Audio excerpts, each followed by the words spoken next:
We are recording. All right. Lovely. Yep. So everyone, welcome to the Wireheads podcast, where two gonks talk about all the fun things we love and want to share from the Cyberpunk, and its various settings. My name is Emmerron, and joining me is my co-host Diamond Dust. You can find us at our various socials. Some of you are probably watching this live on Twitch, so if you weren't following one of us, or if some of you are new to both of us, follow us here. We do things on here quite a bit. Diamond even more so than me. We also both have Twitters, YouTube channels. I'll make sure that everything gets linked in any recorded place that this appears, whether it be over on YouTube in a video description, in the Spotify show notes, or wherever else this may end up. This is our first episode, and it is my first podcast, so figuring out some of this is a learning curve, so forgive us if there's something that we don't get right on top of immediately. I'm still learning some of it. But yeah, that is kind of, I guess, my introduction to things here. Diamond, did you want to say anything to everybody? Absolutely. Good evening, everyone. I'm Diamond Dust. Some of you guys may have seen me over on, just a little while ago for Cyberpunk RED, which I do every Wednesday night and Saturday afternoon. Emmerron, of course, runs Neon Inferno every Monday evening as well. Yes. And I think outside that, you've kind of knocked everything out of the park. Some of the other I suppose for starts with preface on the podcast, we will be primarily focusing on Cyberpunk RED, but we will discuss other things Cyberpunk, probably also touching, of course, on 2077, because it's the thing from the thing, as a good friend of ours always says. Yeah. Finally, last but not least, we are going to be rolling our D10s to determine who is going to be discussing what topic first and how that's going to start our order. The way that will work is we will always have opening topic. We have kind of short, brief discussion between topics or other exciting news that we've come up with. And then also, finally, last but not least, we'll have second topic and then Q&A, where we get to answer your questions that you guys send in. So send in some real thought out ones, and we will answer your questions. Yep. Note, yeah, I was just going to add one thing. If you are here on Twitch, this is a place where you can actively participate in that Q&A. We will have some other options for submitting that if you're listening to this in a recorded fashion. I know both Diamond and I each have a Discord server, so we may set up some channels in each of those so that you can submit there. We also will have, we don't have it yet, but we will have, I believe, an email account that we set up as well, where you can submit some of that. So the one final note about structure, because this is, again, our first episode. This week we are rolling initiative to see who gets first topic, because we do want to be fair about that. Neither one of us is certainly more important in that regard on who leads, who doesn't. So we will roll initiative this week, and every week after this, we're going to alternate who goes first, who goes second. If you're listening to this on YouTube specifically, we have split this into two halves. I will have one half of it. The other half will be over on Diamond's channel. Whoever goes second is going to have the Q&A. So we will probably mention that as well, whichever of us has the QA segment, just so that you know that that's coming. So those of you who are listening on YouTube can go check the earlier topic if it's something that you missed. So we'll probably do a reintroduction around the middle here when we get to that second topic. But yeah, just want to make a note of that, since that is going to kind of define what we're doing here. With that said, yeah, let's go ahead and roll some dice. I don't have a D10 on me, so I'm rolling a digital one. Okay, and we'll use the exploding dice rules because, of course, Cyberpunk RED. Totally. Well, that's a 1. I rolled a That's 3. a 10. I rolled All right. Well, it looks like we've determined what We're off to a great start, guys. All right, so I mean, then my little topic thing is over in our little box down below Diamond there. Name of topic. Yeah, the name of the topic is what is Cyberpunk RED? So this is going to be just a kind of an overview, a little bit of what is the game, why do we like it so much, and we're going to talk about that back and forth here. So with regards to Cyberpunk RED, first and foremost, kind of how does it play, I guess. We could just start there. So Cyberpunk RED is a D10 based system that otherwise, to my opinion, this is my opinion, I think it plays fairly similar in terms of its core mechanics to D&D. So if you're coming from D&D and you're looking for a new game that doesn't maybe capture some of the same notes, or you're looking for something that's a little maybe darker, more serious, I think Cyberpunk is pretty much, that's why I love it personally. I think it's a great game that kind of captures all of that. But it uses something called Interlock. So Interlock is a system that was originally, I believe, developed for Cyberpunk 2013, was refined further in 2020 and The Witcher, and now we have a really simplified version of it in Cyberpunk RED, and that is a good thing, believe me. I've played The Witcher. Trust me. Yeah, it's fun. Like, I will not dissuade anyone from trying The Witcher. I have a great GM who runs it at my table. We love the game, but it is a lot. It is a lot of moving parts. Every attack requires several dice rolls in succession, whereas in Cyberpunk, you roll to see if you hit, and if you hit, you roll for damage, and that's pretty much all you're going to roll. So yeah, the basics is you have a skill, you have a stat, you have a dice roll, you roll those, add them together, you get your result, and then compare that against either another roll or a static value, just like you do in a lot of tabletop games. But yeah, that's kind of where I'll pause my thoughts and kind of hand over to Diamond for a second here. So for me, my experience with Interlock is very limited to the simplified Interlock of Cyberpunk RED. I did have a short burst in Cyberpunk 2020 where I did play.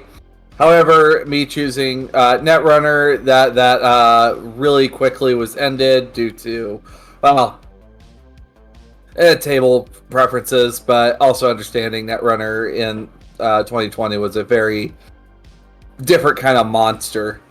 So when I look at this, I have GM Emmerron. I don't know how long you've GM'd for, but I am going on. Gosh, when was 2018? That was six, depending when. It's about 6 years ago. Okay, so not yeah, about 6 years ago. Yeah, so 6 years ago, that's when I started GMing, and I started on Dungeons and Dragons 3.5. So a little bit of a crunchy system, and also Pathfinder. Again, I come from very numerically heavy systems compared to the very light variants that is Dungeons and Dragons 5th edition. Now you might be wondering, well, Dia, what the fuck does this have to do with Cyberpunk RED? And I want to excuse y'all for my profanity. It's just I get that question so often with the hard F. You can fucking curse, Diamond. It's fine. But that is usually how that question goes. And my response to this is because when I tried, 5th edition, because I was trying to learn 5th edition, it was too numerically light. Everything was a little too open-ended. And then a friend of mine from the Philippines introduced me like, hey, I know you like number-heavy games that have a little bit more mechanically sound setups. I have Cyberpunk RED. Would you like to play? And I'm just like, well, what time are you playing? It's going to be like, 10 o'clock in the morning, probably for you, later in the evening for me. It's like, okay, well, we'll make it happen. And, that 2020, I learned how to play Cyberpunk RED. And since then, I've been hooked. It's like taking, one little dose of synth coke, thinking, okay, just get it for the reflex bonus. Hey, I need more synth coke. Yeah, as far as my GM credentials, so I learned as a GM when I started playing tabletop games. I did not start as a player. So what happens, I've been GMing for about 14 years now. It'll be 14 years this fall. Old! I know. It hurts. Because I was in high school when I learned. And so what I did was I had a group of a few of mine and my brother's friends. So it was me, my brother, and we each had like, I think 2 friends that then came to the table. So my mom actually bought me a red box of D&D 4th edition. And Ooh. I know there's a lot of dislike for that edition, but it's the one I learned and I loved it because I was really into and my friends in general were all very into World of Warcraft at the time. So the fact that 4th played more like an MMO in terms of its systems and design was beautifully done for us because it let us take some of that familiarity and then start playing in it. And for me as a GM, running it for that was awesome. And the way that they structured encounter balance and stuff was very well done. It led to me having pretty successful encounters every single time I planned it. And so, yeah, there were very few bad sessions we had of 4th Ed. And we ran that for about 3 years on and off as I left for college. Things got a little shakier, but between me and another of my brother's friends, we ran that campaign for 3 years, went all the way from level 1 to level 30 in that game, and capped it off. We started as adventurers protecting a village and ended with rewriting reality. It was so cool. And I'm still very proud of that being the first ever campaign that I really started. And then we just got to carry that all the way out. And, I loved it. So when 5th Ed came out, I went from feeling like I really understood D&D quite well to feeling like I understood it not at all. And that left a pretty sour taste in my mouth. And so I tried to kind of dabble in it throughout college and get a feel for it, and I just never recaptured that same magic that 4th Ed really had at my table. And so there was a few years there where I just didn't really play TTRPGs at all. So the 14-year remark is maybe just a little inflated, but it's been about 14 years since I learned. So when the pandemic was not quite here yet, but we could feel it, right? February of 2020, there was a sense that things were about to get a little weird, a little crazy. My brother had one of his friends pick up the Jumpstart kit. And I guess him and his brothers had played 2020 just a little bit. They had played 1 gig. And they're like, yeah, this is all right. And then Red's Jumpstart kit fell into their lap somehow. And they invited my brother. And my brother then said, hey, Emmerron, you should try this out. This is all the shit we were doing. And they had just, for those of you who are familiar with the Jumpstart kit, they'd just done the apartment. So my brother was waxing poetic about it. He's like, oh my God, this is amazing. We have a building that I own, and our whole group has these neighbors, and some of them betrayed us, and it was wild. And I'm like, oh, very cool. This sounds awesome. And yeah, now we're going to go smuggle some shit. And, our friend Evan, he was like, yeah, they need a net runner. They need a hacker. And I had already, there's my camera going.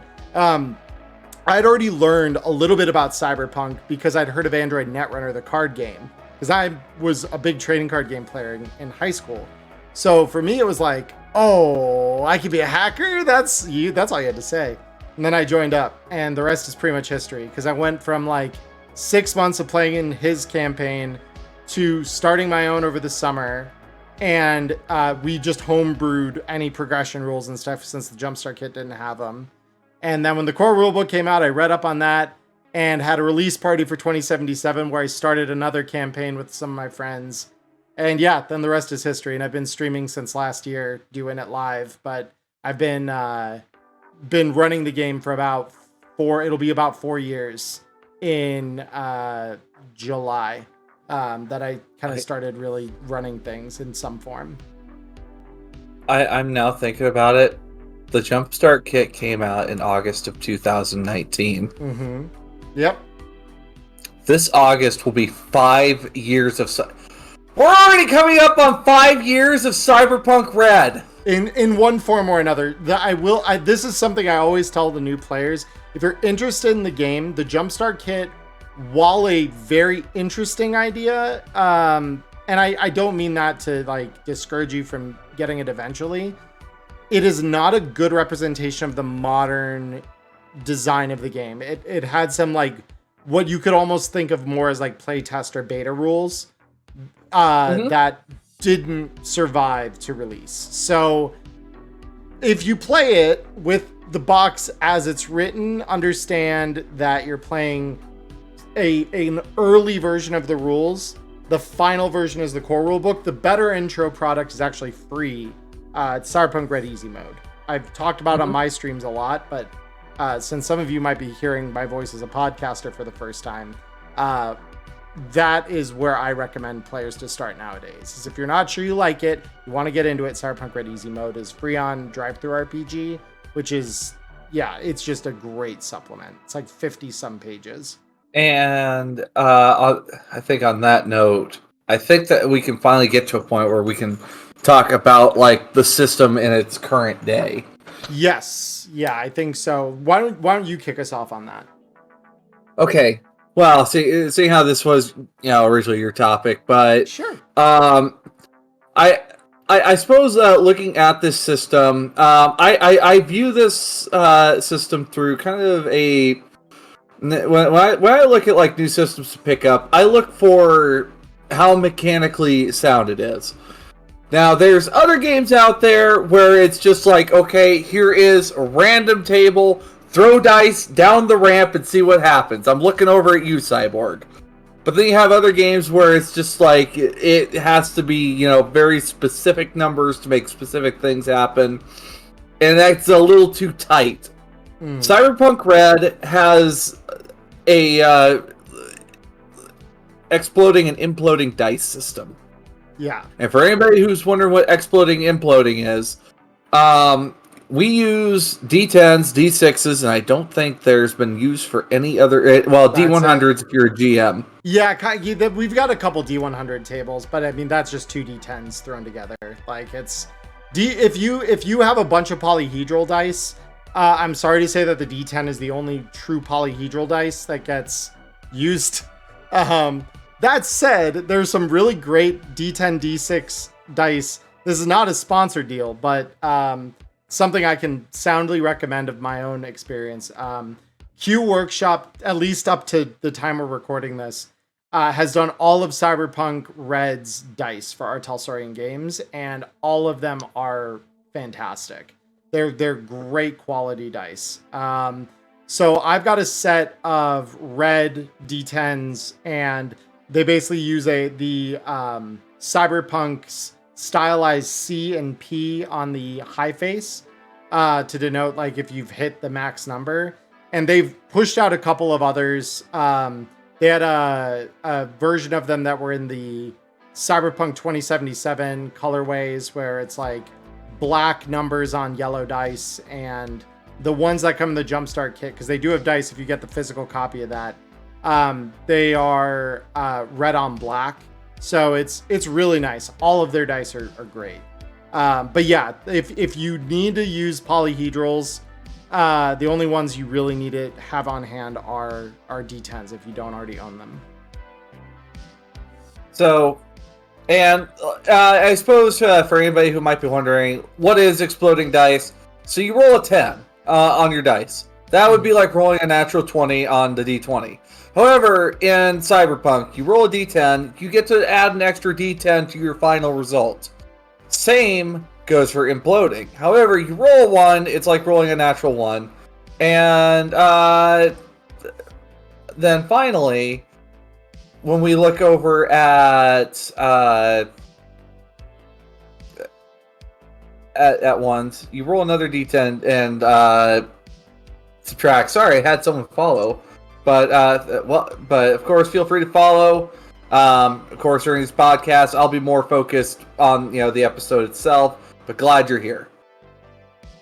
Yeah. And then also the improvement point system. It works as you're more spending a pool of experience that you are gaining over time. Mm-hmm. Which I'll pass the buck over to you on that one, Emmerron. Yeah, so the main way that you advance in the game is... So in 2020, this was a little more complex. So those of you maybe coming at this from a more 2020 experienced perspective, this might sound a little strange, because in 2020, there was like a whole formula for like, as you use skills, you get experience for them, and then you can spend it at like a particular rate based on a couple of factors. It was complex. Again, like 2020, very simulative, very complex as a result. Witcher is in kind of that same vein, where they've simplified a couple of things, but the bulk of it is still very complex. Red is one pool similar to an XP pool, but rather than you leveling up like you would in a fantasy game like D&D, what happens instead is you've got a level on each of your skills, and the skill list for Red is absolutely massive. I think it's like 32 different skills. 32 skills. Yeah, it's an insanely long list, and some of those skills have branches. So like if you, for example, take science, you have to say what kind of science are you taking, because science as a general concept isn't something you're gonna have a skill in. It's more like, are you skilled in biology? Are you skilled in chemistry? Are you skilled in science history is a thing, which is more like anthropology and stuff like that. So that skill list can further inflate from there. That said, you do not take points in every single skill. Many of them are there, I say, more as kind of, you could say it as flavor. They do have uses though. Like my Netrunner that I play in Diamond's campaign, 8-bit, he is a cryptographer as well. So I've got like 12 in my cryptography skill base. So whenever I roll, I'm adding 12 on top of that roll when I do cryptography stuff, which is important because I'm a hacker. So like I can break through passwords a little more easily. I can do stuff like that. But if I want to boost a skill, I need to spend a certain number of IP. And so we don't, spill the whole story, and you at home need to still buy the rule book, I will just say there are kind of 3 different ways you spend your IP, depending on if the skill is a simple one, an advanced one that requires double the normal IP, or a rank in your roll ability, which, unlike fantasy games, so this is kind of another departure of Red that I particularly enjoy. So some of the issues that I have with D&D is how like pigeonholed you get, where you really need to have a specific class to do a specific thing. And if you don't have that class, you can't do certain things, at least not well, right? And certain skills and things are just straight cut off from you. In Cyberpunk, you have one role ability, and that one role ability is the unique way you kind of break the game, right? Or give yourself an advantage when you normally wouldn't. And so that role ability is going to be the main thing that kind of defines who you are in the game, but it doesn't define everything you can do. And that's where those skills kind of come into play. So you aren't required in Red to take skills based on your role. You've got a couple of basic ones you have to take regardless of your role, that are things like perception or stealth. I think stealth's one of them. Evasion, I know is. Mm-hmm. Brawling. There are things that, like, even if you aren't trained in them, they're basic, like, human functions. Like, every human can perceive on some level, right? If you can't, you got bigger problems. So like every human can fight with their fists a little bit, which is what brawling represents. They can duck something that's coming at them. It's more of a question of like how good or bad they are at doing that. Let me boost my light a little bit here, so hopefully my camera stops falling out of focus on me.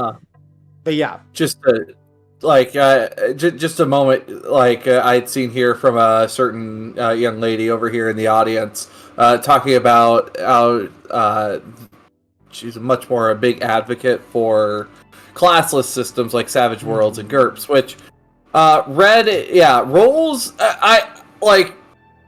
Class and role is like one of those things where they, sure, they are reflections of each other, but they are definitely not the same thing. Right. And the class, the D20 class-based system really makes it, as she put it, video gamey, where it kind of breaks the immersion a little bit for me, to be honest, compared to Red.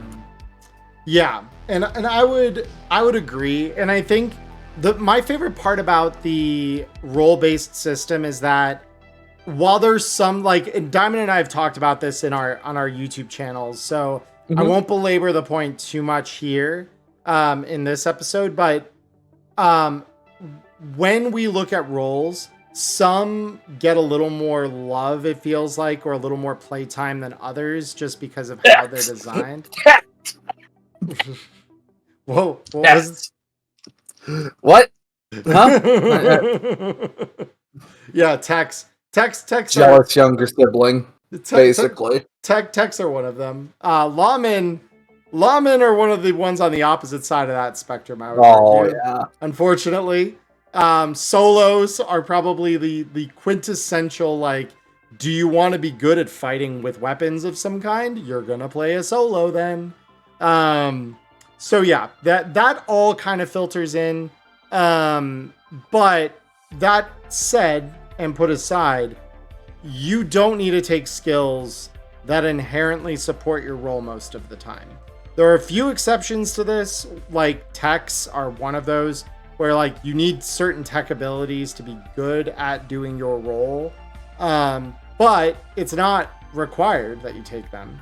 So in the event you want to be a tech who's bad at doing tech stuff, I don't know why you'd want to do that, but you could. It's an option. A joke character. Yeah, exactly. It's like, oh yeah, look at that. That's Choppy the tech over there. Why is his name Choppy? Have you seen his work? We couldn't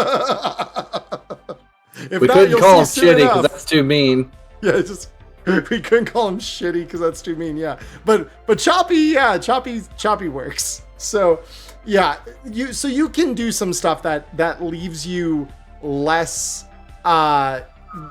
good at what you do, right? But not every role has that problem. Not every role has a high skill investment requirement. Some have a different requirement, like you have to invest in a lot of cyber, like the Netrunner.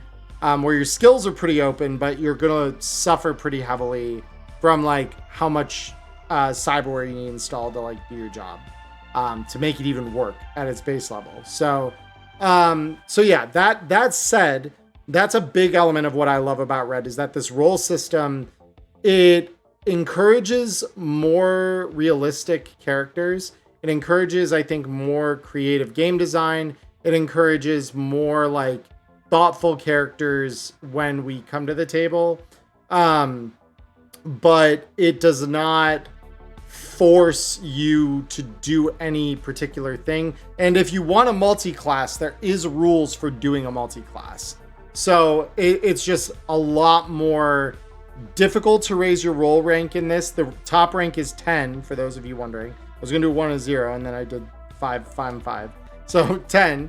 So you can get up to rank 10, and you start at rank 4 on your first roll. So you start off already being able to do whatever you do pretty competently. If you pick a second roll up, that starts at 1, but your beginning roll, you start off kind of halfway down the track already.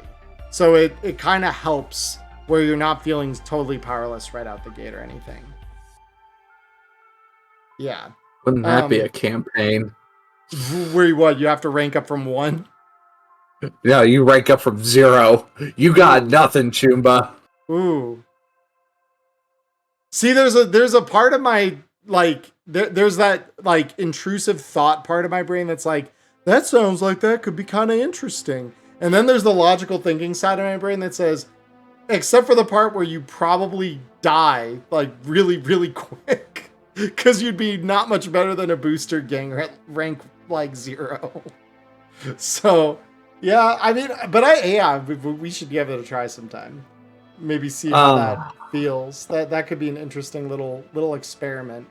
But yeah, the system itself is extremely rewarding when it comes to roleplay. Some of the roles are designed socially. They're not designed to be like good at fighting. They are just designed to be like, you know what rumors on the street are like. You can influence your fans. You can go out and find things. You know, you're good at finding items and equipment that your players, that the other players need. You know, you're the guy going and getting all the supply stuff. So all of those things can kind of like layer in together to make what I think is a very unique gaming experience, because it hits like this perfect middle ground between a game that can be like highly social and political and a game that can be highly like violent and focused on combat. Because you do end up getting a little bit of both in Cyberpunk, I find. And then there are some roles. Emmerron actually covered this in a past video with like where roles kind of fall. There's you know, your social roles, your combat roles, but then of course you have, you know, your specialists, which would be like your techs, your med techs, and Netrunners and execs were the other two that I put in there. Well, yeah, but exec, and before anyone's just like, what do you mean you play suits in this game? I thought this was Cyberpunk. Fuck them corpos. No. You see, some suits, you know, they got to work with edge runners, and well, they are the Swiss Army knife of the group, as Emmerron had put it. Their role ability is called teamwork, but it should be called privilege with a capital P. Because goddamn, the fact that you get like one tier better on the housing list from rank 4, and then yeah, you get a teammate right out the gate that like is either a driver or a bodyguard or a net runner. You can do, I think there's like 5 or 6 different types of employees essentially you can have. And the whole mini game that happens is you have to keep their loyalty up by either paying them or complimenting their work or doing favors that help them as much as they help you. You know, and if you're a shitty boss, eventually your employees could turn against you. They could, in best case scenario, they ask to transfer. Worst case scenario, they try to actually work against you and try to maybe kill you.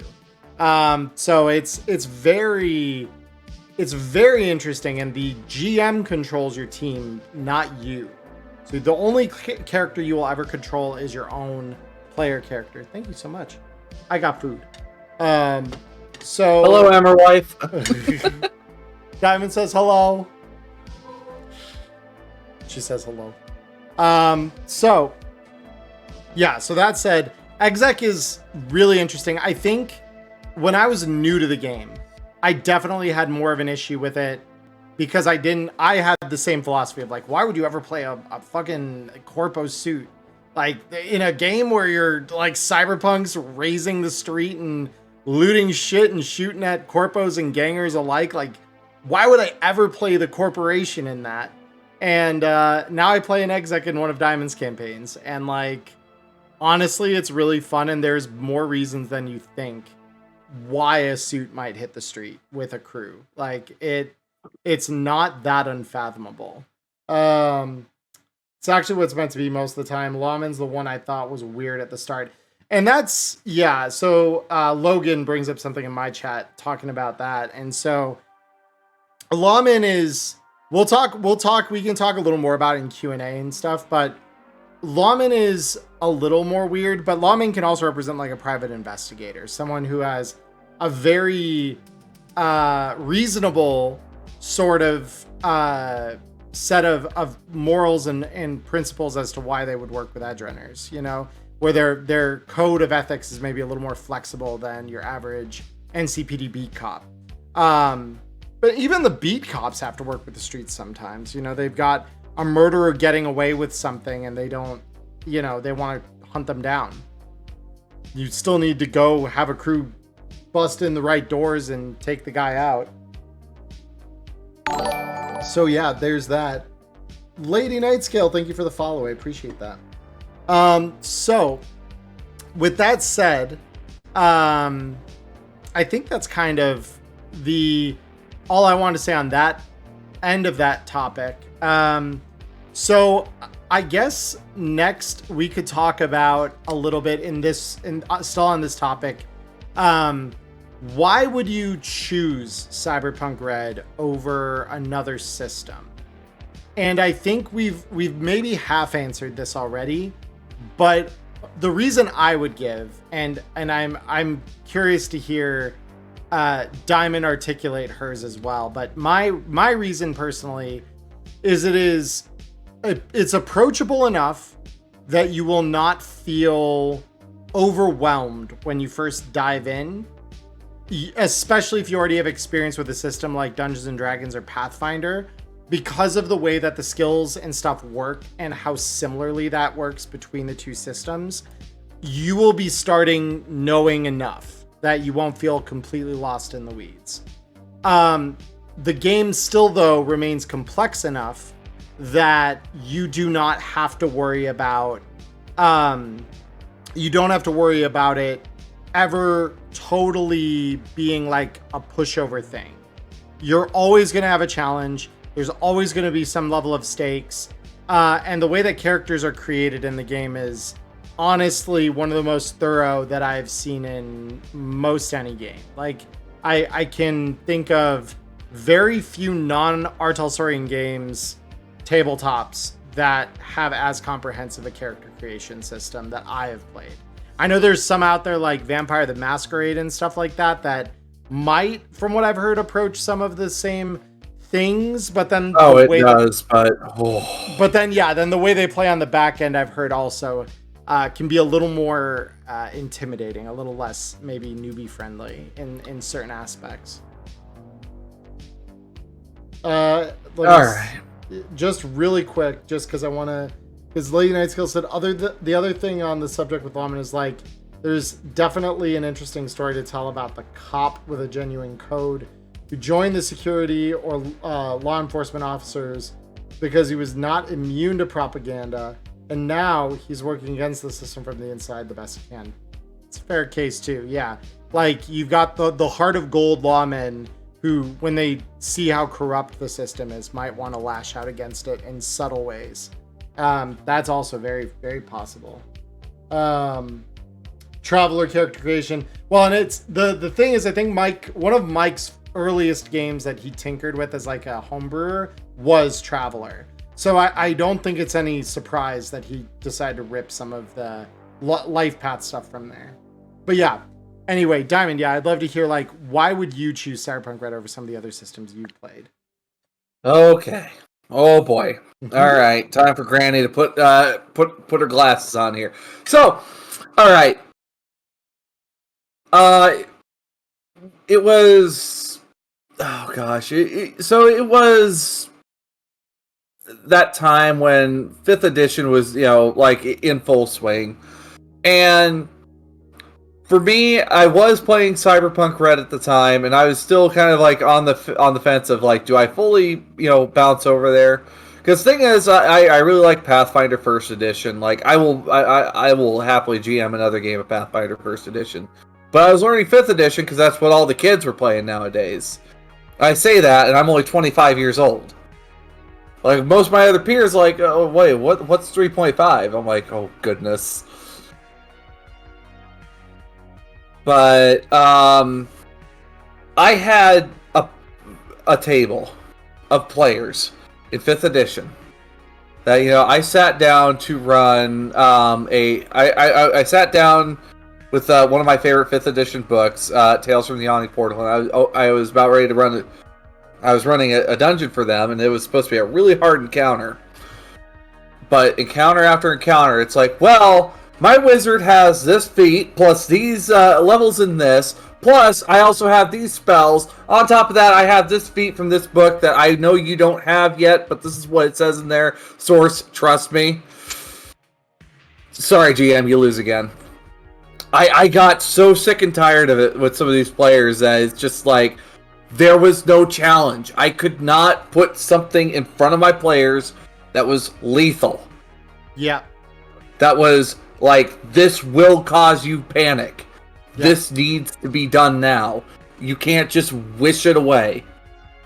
And, you know, I walked away from, you know, GMing for a little bit. And then finally, you know, after Red, I noticed that, like, you don't have an instant encounter delete button unless you have a really good reason to hit the brakes on that encounter really, really hard. And so by the time I started GMing in like 2021 for like Cyberpunk RED, this was also around the time when I had noticed that a lot of the content for D&D was really starting to, you know, slide. I don't mean to shit on D&D, but it's just 5th edition. It just, there's other game. I have a different game, the Dark Souls TTRPG, that does 5th edition better than 5th edition. How do you do that? I don't know. But yeah, Lady Nightscale, yeah, there needs to be some serious consequences for things that you do. And yes. I love high risk, high reward. And, you know, you throw the dice, you make the risks happen, you sign deals with the devil, and see what happens. Yep. And you don't simply have, you know, power word wish or whatever else to make it go away. I know, old lady shaking hand at sky. But on top of all that, you are 6 years younger than me, Diamond. You do not get to say, like... Oh. Everyone calls me old, though. And I am 31, so... But, like, the other thing that I've noticed, and I don't know them personally, but you can see the love that Artal has put into these worlds, whether it be The Witcher, whether it be, you know, the upcoming Shadowscar. Like, I've seen the artwork. I've heard some of the stories about some of the things that came in the production of Shadowscar. We were talking a lot about Shadowscar on the stream on. Yeah, I don't mean to step on you there, but I was just going to comment. We talked a lot about Shadowscar on Monday between, like, me and a couple of other people that were either from earlier on in Neon Inferno for the stream or, like, chat in general. We're all really excited because of how rich, like, all of this world building stuff that Artel does. Like, it's unlike a lot of other games that, like, I've played where, like, they clearly, the world they want to be as much a character as any of the characters in the rule books. So it's really, I think, kind of unique in that regard. And while I may not know most of the RTG crew particularly well, I have had a couple instances at conventions and stuff where I've gotten the chance to talk with them, and, like, it's clear they love what they do and that they care quite a lot about their work. That's the reason why, like, you're never gonna get a leak from RTG unless they've leaked it themselves directly in their own feeds under their own name. Like, they are going to provide the teasers. No one else leaks shit from them. Ever. And that's because, like, everyone involved with that cares so much about how the product they are creating is perceived when it comes out. And the people who help in the background with supporting some of that, they are similarly, like, they don't want to be the ones to, like, ruin a good thing in that regard. I think, like, the broader community all collectively kind of agree that our role as consumers of that is to, like, respect the fact that is coming. I know not everyone maybe agrees with that take, but I know that everyone I've talked to and interacted with within the wider community seems to agree with that idea. And with that passion that they have for their games, It really kind of took my rose-tinted glasses off. Well, I guess it's kind of funny though. It's called Cyberpunk RED. It took off like the lens that I was looking at some of these games through, and I sat down, I looked at some of the other games that I like 5th edition, where it's just like some of the new expansions that come out anymore, and like the value that Artel had put on this, which we'll have that as a discussion. But I want to make it very clear, and just as a little teaser for an episode down the road, did you know that I bought 5 full TTRPGs for the price it would cost to buy the entire core rulebook bundle for D&D 5th edition? Find out more in a few episodes. Yeah. No, and we will talk about that, because and this is the thing I always tell new players, or like prospective new players who have come up to me at like conventions and stuff, like, why would I buy this over buying like something else? I'm like, okay, well, if you take the core rulebook home today, you don't just get this. This is the key to unlocking like 99% of the DLCs that this game has to offer, and they release a new one every single month. So like, you will never be out of content for the game, even if this is the only book you own. Which is like, that is an insane value proposition. It's like, here, this $60 book is all you need. And then it's like, okay, now we just get DLCs every month. And that's like so unusual in a lot of ways, like that they don't profit off of some of that to the level that other companies, I think, wish they could, right? Like, other companies look at that and they're like, yeah, well, like, you bundle all that up and then you sell it.